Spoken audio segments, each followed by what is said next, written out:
কোরবানি ঈদের পরে যখন আমার ফুপি দাঁত খেতে আসে।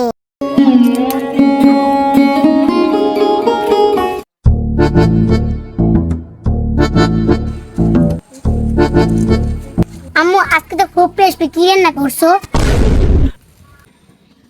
ও মা, আজকে আজকে তো রান্নাছি এই যে গরুর গোশত, তারপরে আর একটু গরুর গোশত, আর ফ্রিজে একটু গরুর গোশত আছে, ওডিও গরম করে দিবনি। আরে তুমি তো বারবার এক জিনিসই বলতেছো। চুপ কর, তোর ফুফুর বাসায় যেদিন গেছিলাম কি রান্নাছিল?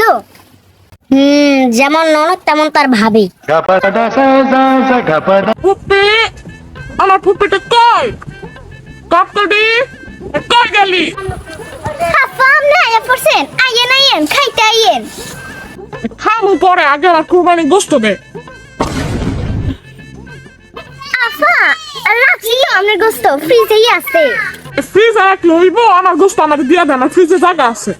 আপা আপনি নিজেও তো একগুলো দিয়ে কোরবানি দিচ্ছেন, আপনার আবার গোস্ত নেওয়া লাগে? কটকটি আমার গোশত নিয়ে খুঁড়া দিস না, আমার ভাই এক গরু দিয়ে কোরবানি দিছে, আমার হক আছে না? নিজের বাপের বাড়ি তো ঠিকই গোশত মেরা পাঠাইছস, আমার ভাইয়ের গোশত থুক, আমার ভাইয়ের কোরবানি গোশত।